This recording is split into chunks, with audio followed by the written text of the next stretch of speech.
Hey, people of God. Hey, family. Bryon Johnson here, pastor in the Lord's Church. I just wanted to have a quick chat with you. Yesterday, I was thinking on something. I was thinking on it, how we as human beings always, kind of ask ourselves, what's in it for me? And so I wanted to process this. I wanted to see what the mental process was about when we think like this, how it has spiritual implications, how it have unintended consequences when we live our life, making choices based on it, what's in it for us. And so I just hear me out. I'm gonna just talk through this. I've jotted down some notes, and I'm gonna just talk through this because I'm pretty sure some people, if you're honest and examine yourself, kind of do this in probably majority of the relationships and choices they make with people. And so what I realized, number one, is that the mental process behind this mindset is transactional, right? It's just transactional thinking. And I know transactional thinking is not relational thinking. It's not the God kind of thinking, right? And what happens is our mind begin to treat life like it's a constant exchange system. Like we bartering, like we constantly exchanging, right? So instead of expressing actions of care, actions of love, actions of compassion, or connection, our brain automatically asks like these three questions. It asks, what do I get out of this? Right? We ask ourselves this. Is it worth my time or energy? We ask these questions. Will this benefit me later? And so the issue right away you can see is that it's not even no God process in here. It's not even if this would God want me to do. Is this part of my purpose? It's none of that. It's how can I benefit? Is this going to suit me? What's in it for me, right? And so over time, the mind develops a habit of calculating value, right? And so we got it automatic computing already in every interaction, every person, our wives, our children, the people we minister to, the preach to, we pray for. We start thinking, how can I benefit? Even when I'm doing the Lord's work, and I found myself guilty of this, and I know that people that think like this also have this ego protection, right? They want to protect the ego. Often this mindset develops a self-protection strategy, right? Why do I say that? I say that because people who have been hurt, people who have been taken advantage of, people who have been undervalued, may start thinking from this perspective. They may start saying like, I need to make sure I benefit, right? I'm not doing anything unless it helped me. How is this gonna help me, right? And so typically people that have been in any kind of trauma or neglect or abuse or abandonment or rejection, we develop these mindsets, right? Unknowingly, and because it's the consequences of trauma and the things we went through our experience, right? And so our brain shift into self-protection mode. It's a protection thing. It's a safety thing, right? And it prioritizes control. It wants us to have some level of control. It wants us to have some personal advantage. And so it's trying to protect itself, but at the same time, it's moving away from God's plan, right? And we condition ourselves for rewards. We base all our decision on rewards. How can I benefit? And then psychologically, we go through the brain like reward loops. Reward loops, right? And so what I mean by that is that when helping somebody leads to praise, when it leads to recognition, when it leads to advantage, right? The brain associate kindness with personal payoff. And so it's like people say they doing it from the heart, but they're not doing it from the heart most times, right? They're doing it for the praise. They're doing it for the recognition. They're doing it for the advantage, right? Because the brain has associated kindness with personal payoff. This is not to the glory of God. This is stealing some glory to obtain personal glory personal payoff, right? And it's dangerous. Why? Because we think we're doing good things, and we say, God, you doing it. We're doing a good thing. God gonna value. But when you're doing it from the wrong motives, you already received your reward. That's what the Bible says. You already received your reward. And so when we have this mindset, eventually our motivation shift from caring from a person to the reward. Y'all get that? And so when you start thinking like that, we start off well with, I'm doing this because I believe I'm called to this. I care about people. I love people. I hate seeing people disenfranchised. I hate seeing people that's been stigmatized. I hate to see people that's been ostracized. And so I'm going to help them in doing this thing. I'm going to help them in doing this thing. But what happens is we start getting praise, recognition, and an advantage, right? And we shift from, at some point, we shift from really caring to just doing it for the reward. Did that make sense to y'all? And so, and then we have a narrow perception of things, right? When a person constantly asks, "What's in it for me?" Right? Their attention narrows, right? They on this narrow road, right? They begin to overlook the needs of some other people because they might not get much praise, right? They overlook the needs of others. They miss opportunities for meaningful connection because they looking for a reward. Some of the greatest things that benefited me in my life was things that I did where people couldn't give me nothing back. It had the most reward, and I didn't expect no reward. It wasn't nothing they can give me, but it was just me knowing I pleased the Lord, right? I pleased the Lord. And so in our mind, when you have this very narrow look, right, you evaluate people by usefulness, right, rather than humanity. And you be prejudiced. You can say you're not, but you could be prejudiced in how you select who you help. And based off of what emotional satisfaction you get, what kind of praise you get, what kind of acknowledgement you get, right?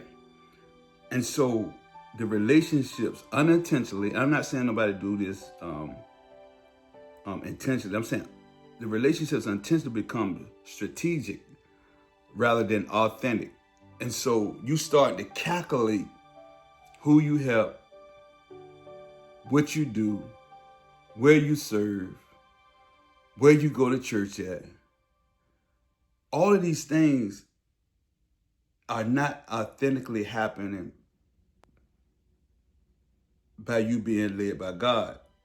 They're very strategic and calculating based off of you obtaining something that you desire. And number two, I'm talking about emotional effects over time. It does have emotional effects on you, right?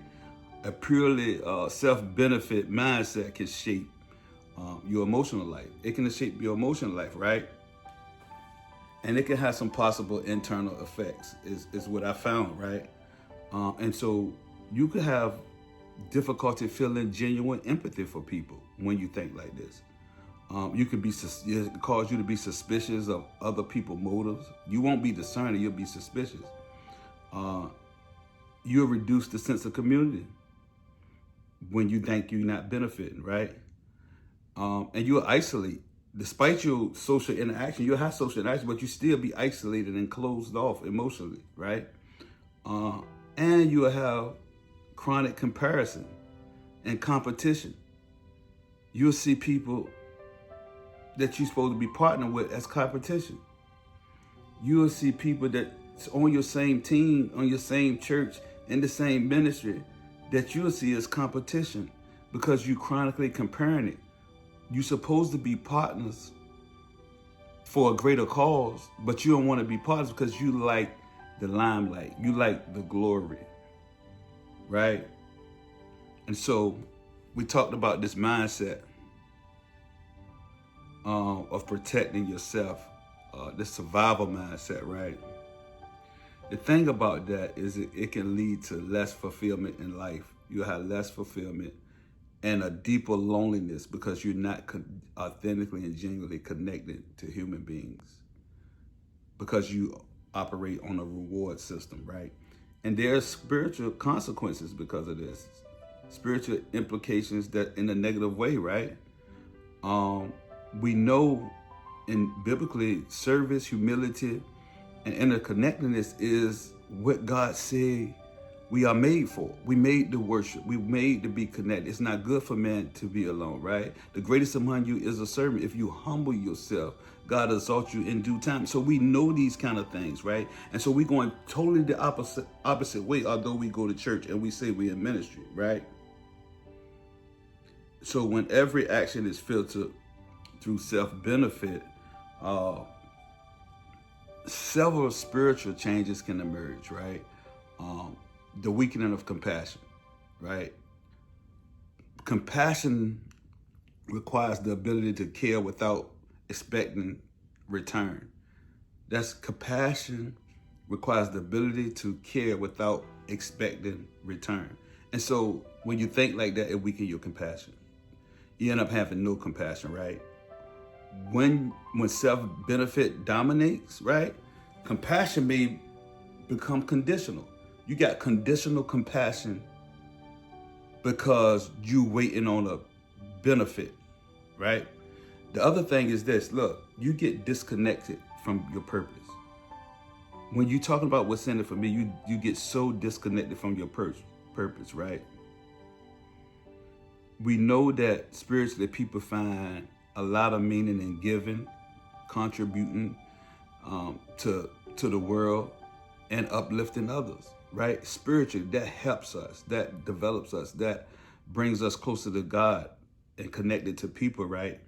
But when giving becomes transactional, the deeper sense of purpose may fade. And so your purpose going away because you focus on this transactional, rather relational relationship, right? And you didn't just talk about the ego dominance, right? We all have it or experience it or have to kill it or keep killing it, right? Spiritually speaking, the ego thrives off comparison, right? At least I ain't doing it like that. I'm doing it better. At least we ain't doing that, right? The ego thrives off comparison, advantage, and control. That's what the ego does, right? And so when we're talking about the West-ended mindset, right? The West-ended mindset, it feeds the ego. It feeds the ego, and it can make humility and gratitude harder to practice, right? And then one of the spiritual implications of the spiritual things that may happen is it reduces inner peace. Some of us are too selfish to even walk in peace. Our selfishness won't allow us to walk in peace, right? Yep. So when you heavily focus on self-gain, right, often it leads to restlessness. You can't rest because all you worried about is you. You are the center of your life. God is not the center of your life. And you just worried about how can you get over, how can you get through, how can you get the advantage, how can you get noticed, how can you get likes, how can you get claps, how can you get praise, how can you get followers, and that's the reward system, right? It's hard for you to experience the quiet fulfillment that comes with just sincere generosity, sincere compassion, authentically giving of yourself and the resources that God give you, right? Your mind is still working, calculating on how you can get over or get more. And so you don't experience the quiet fulfillment that comes with just doing things out of sincere generosity. This is things that was going through my mind. And it's some kind of balanced perspective, right? If that's the right terminology, right? Healthy self-interest is not wrong. You have to look out for yourself. You have to take care of yourself, right? Humans naturally need to protect their energy, to maintain boundaries, to ensure their needs are met, right? And so the difference lies in the balance, right? You got to have a healthy mindset, right? And it's kind of like this. I will help others and I also value my well-being, right? The unhealthy mindset is this: I will only help others if it benefit me. And so the healthiest, yeah. So the unhealthy mindset says, I will only help if it benefits me. The healthy mindset says, I will help others and I also value my well-being. And we talked about the healthiest perspective, right? Which is I will contribute because it aligns with who I want to be, not because of what I might gain. And so how I view things and determine things for myself, my personal life and my family life and my ministry life with the partners that I have, it's like we'll contribute because it aligns with who we want to be, who God called us to be, with our purpose, with our mission, that all goes together, not because of what we gain. And so a lot of people make decisions based on what they'll gain. And the Bible clearly says, what shall a man give in exchange for his soul? What shall it profit a man to gain the whole world and lose his soul? We begin to lose our soul when we begin to get out of purpose. You sell your soul when you begin to operate based on what you are gained. You've been paid for. You've been paid for. And we can't worship Mammoth and God, right? You love the one and hate the other. And so in this sneaky way, people don't even know that they sold their soul when they begin to sell themselves in ministry, sell their gift. They begin to prostitute themselves, prostitute their purpose. They don't move in compassion and empathy, and by the grace of God or what He telling them. And so, for me, I'm a contribute because it aligns with who I am, who God called me to be, whether I benefit or not, whether I die or not, whether I suffer or not. That don't have nothing to do with what God called me to do. Whatever comes with what God called me to do, I'm willing to accept that, whether I feel that's good, wrong, or whatever, or even cost me my life, right? I'm going to contribute with what aligns with my purpose and with who God called me to be. And I accept whatever consequences, negative or positive, with what come with that, right?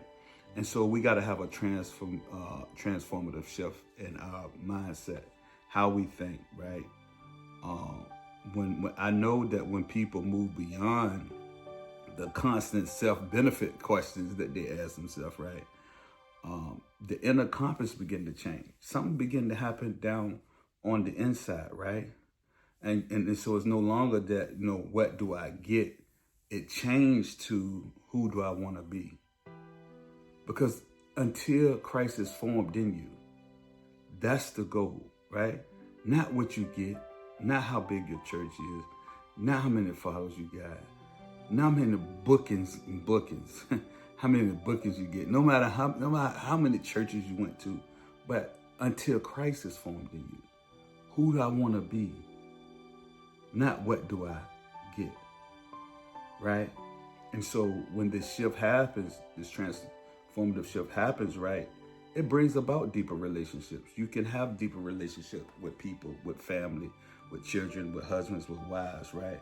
You can have a stronger empathy when it's not all about you. You're not sitting on the song. You self-absorbed and self-centered, right? And self-focused, right?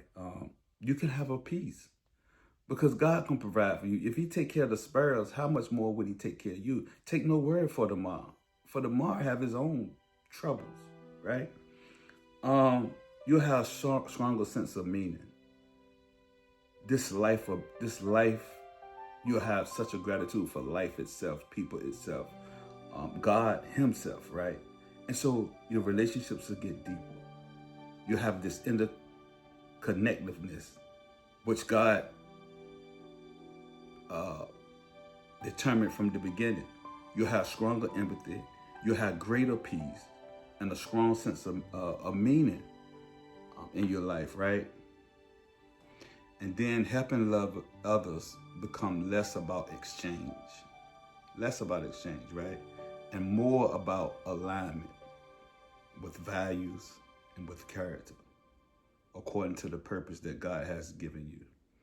And so I'm just fleshing my thoughts out to you guys. I'm about to end this live. What we were talking about was what's in it for me, and the mindset of what's in it for me, the mental process of what's in it for me, the transactional thinking, the ego, the reward, the narrow perception. We talked about the emotional effects over time if you continue to think this way, and the spiritual consequences of what's in it for me, how you no longer serving or have humility or interconnectedness because it's all about you. How the mind start computing from the beginning of a conversation of how can you get in? How can you benefit? What can you get out of it? I know I've had those thoughts. This transparent, I have the thought. Even when my heart wanted to do what God I intended with full attention, just doing with God, it have been moments I'd be like, oh, I can benefit if I can. And I try to catch myself. When I become aware of this, I try to catch it, check it, and change it, right? Because I don't want to be that way. But I know self-preservation is, they say, the first thing. No, in our human capacity, we're going to think about ourselves. How can we benefit? How can we get more? How can we get bigger? How can we get better, right? But it messes up our relationships with people. It weakens our compassion, right? It disconnects us from our purpose, right? And it feeds our ego, right? And most of all, it takes away from our inner peace. And we know the Prince of Peace wants us to have peace that surpasses all understanding. And so we got to change our thoughts. We got to have the transformative shift in our mind to totally give it all to Christ. Only doing what the Father do, only saying what the Father say. From truly authentic places. Truly, and that's what I'm working on today. And in the days to come is making decisions based off God and not reward. You know, that's the lowest moral ethics, is doing things off reward. That's the low at the bottom. You know, the most wickedest people do things for reward. So my moral compass got to be of integrity. Just doing it because it's the right thing to do. Just doing it because God called me to do it. And don't worry about the benefits or lack of benefits or the consequences, the unintended consequences, right? I just do it because he said so. Obedience is better than sacrifice. You guys be blessed.